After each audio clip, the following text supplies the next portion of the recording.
Good. View of one of London's most famous landmarks.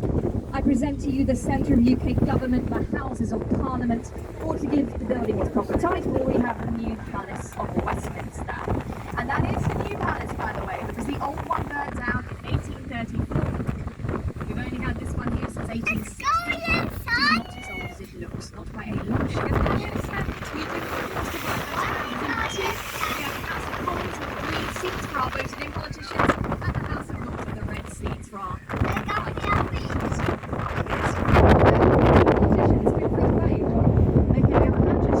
and if you were guilty, which apparently they were, and you'd be sailed down to the Tower of London to have your head removed.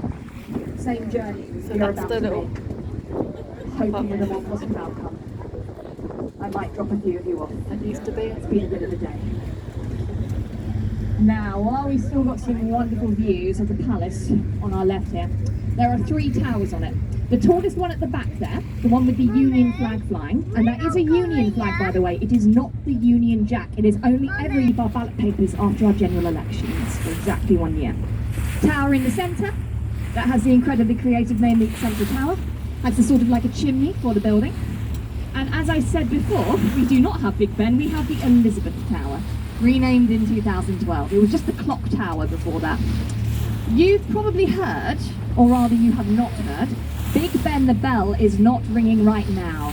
We have about a year and a half left to go before it will start ringing properly again. They are dealing with about 40 years worth of rust and erosion inside, absolute mess. And they reckon if they kept the bell ringing while they were fixing the tower, the workers who were up there would be deaf in about 3 days. So it is for a good cause. And it is still ringing on special occasions as well. They always let it ring on Remembrance Sunday, which is lovely, and New Year's Eve as well, which is great. Right, well, seeing as it's kind of looming in front of us, all impressive, it seems like a nice opportunity for a bit of shameless promotion. I'm going to talk to you a bit about my employer, the lastminute.com London Eye, the reason we are all here today, my reason for living. Literally, they pay me.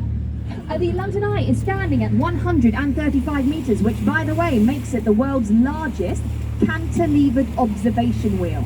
We're not allowed to use the F word here. That is not a Ferris wheel. My manager gets very upset with me when I use that kind of language. No, that is an observation wheel because the pods are on the outside and not the inside. London landmark, and that is what they came up with. Didn't win, came second. British Airways loved the idea so much they ended up paying for it. £75 million a London Eye cost. Please, of that iceberg. 2/3 of that building are buried underground, 17 floors apparently. There's supposed to be a nuclear fallout shelter down there, corridors leading straight to Buckingham Palace and the Prime Minister's office, secret wine cellars. And they were not happy at the Ministry of Defence when we wanted to build the London Eye. They kicked off and dragged us straight to court. Their theory was that if we did build the London Eye, foreign spies would be able to jump into our capsules, ride to the top, use binoculars, look through their windows and steal our nation's secrets. And this dragged on for years. It went to court, and then it went to the High Court, and then it was eventually brought before a judge who said, why don't you just buy some curtains? And that is exactly what they did. If you look at the ministry's windows now, a lot of them, left-hand side here, you see there's a train just poking out a train across there now.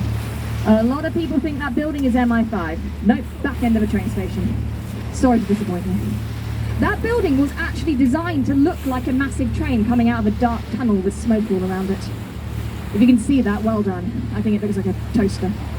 I am more than open to other suggestions, but I see a giant toaster. Now, for about a mile on our right-hand side, we are passing my absolute favourite area in all of